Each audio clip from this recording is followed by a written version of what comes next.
Hey, I'm V, and I'm on a mission to progress from an intermediate guitarist to a better intermediate guitarist. Today I wanted to start a guitar glossary, a place where I can collect all these guitar terms that I've either learned or I'm learning over time. The first one I wanted to start with is Ionian. The reason I wanted to start there is because, well, it's foundation. The other one is I always forget that Ionian just simply means the major scale. So just kind of putting it down on paper is going to be really, really helpful. The other thing about the Ionian scale is that there's two formulas that's really good to know. One of the formulas is to help you find the notes in the scale.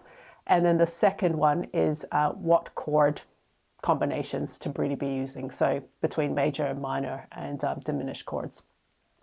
So when we look at the notes on the fretboard, let's say from the open E, and we go chromatically up it.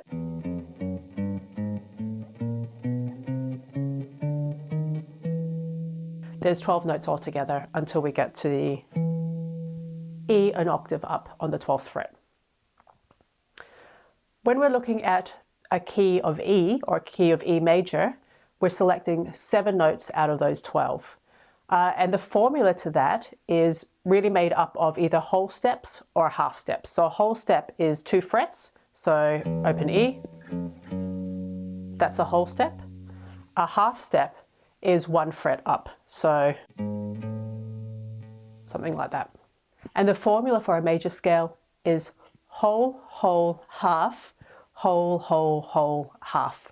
And what that looks like from the open E, whole, whole, half, whole, whole, whole, and half. Now if we put that into the scale patterns or the positions across the fretboard, you're really just applying the same formula to it. So what that looks like in a scale pattern, there's 5 different positions of scale patterns across the fretboard. Let's choose the one here on the E, on the 5th string on the 7th fret. And again, we'll apply that pattern or that formula. So whole,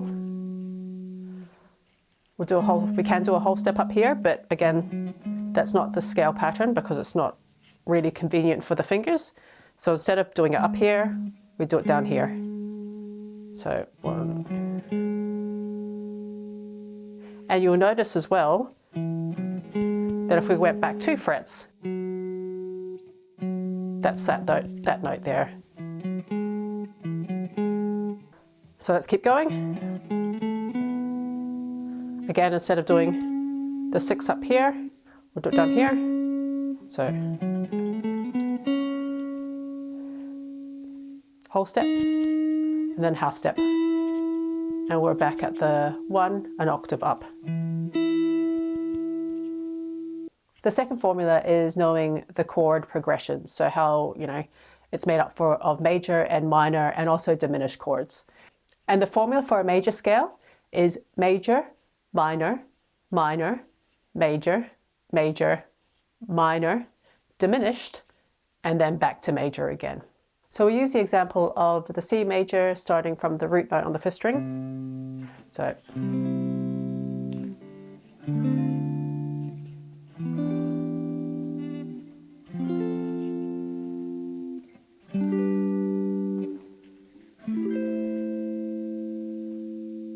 and then the diminished, and back to C major. Let's just do that one more time. So major, minor, minor, major, major, minor, diminished, back to major. And that's the Ionian scale, or the major scale. So hopefully you found that helpful. I'll be collecting these kind of guitar terms or guitar glossaries just as I kind of discover more. Next one, I think I'll still keep on continuing on the foundations. So Aeolian, which is the minor scale, will be the next one. And then I think I'll probably start exploring some of the way that other chords are made up. So what is a C7, for example, and how is that built? What's a diminished chord? I mentioned that before. Where does that come from and how to use it? So those are things I'm really starting to learn more about as I'm discovering more and more about the fretboard and how it kind of all comes together. If you like that, found it useful, give it a thumbs up, subscribe, and I'll see you in the next video.